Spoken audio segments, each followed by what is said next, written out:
If you have clicked on this video, you are probably looking for a do-it-yourself solution for your erectile problem. But what is the cause of your erectile dysfunction? See, if you can't answer this question, you probably won't be able to solve the problem. I am referring to one basic rule all doctors live by. Without following this principle, no therapy will work. And this is not only true for doctors, it is true for everybody. The rule goes like this. Before starting a therapy, a proper diagnosis is needed.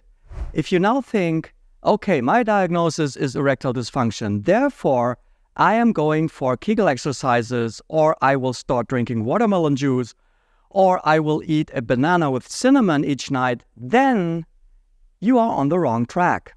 My name is Dr. Stefan Buntrock, and I am a board-certified urologist and specialist in sexual health. I invite you to have a look behind the scenes and understand how professionals approach erectile dysfunction.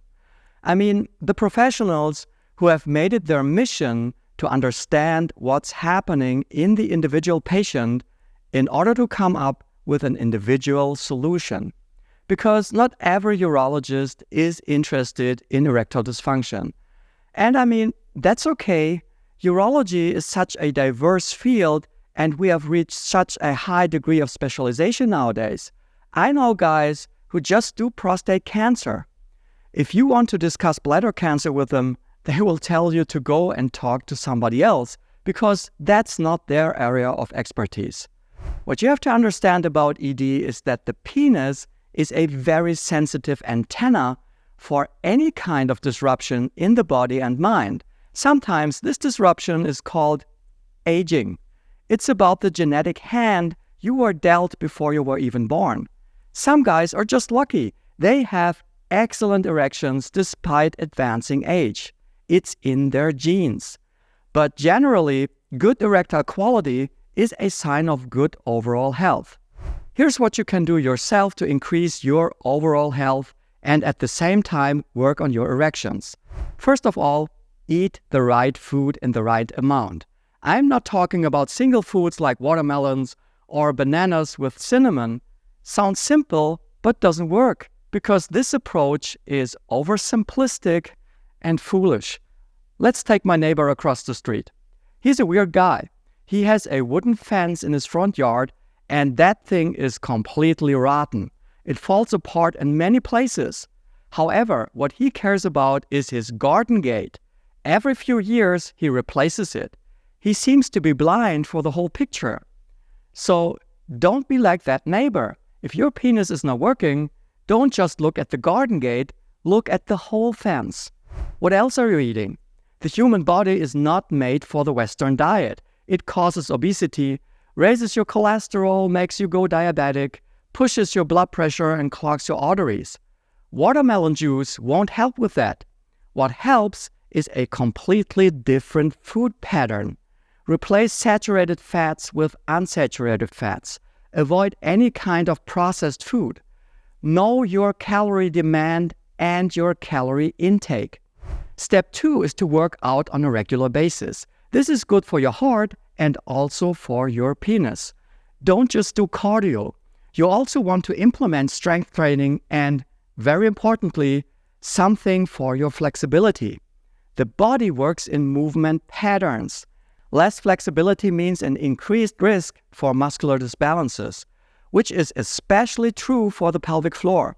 It may become overactive. In that case, Kegel exercises won't help with your erectile problem. They will make it worse. Step 3 is the most important of all. Get a diagnosis of your problem. For this part, you will inevitably need someone who is professionally trained at this.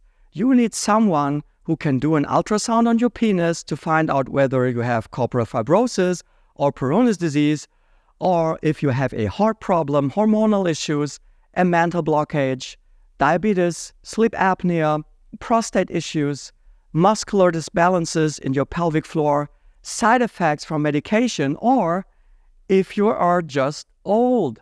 Everybody knows that you can't run as fast at the age of 75 than at the age of 20.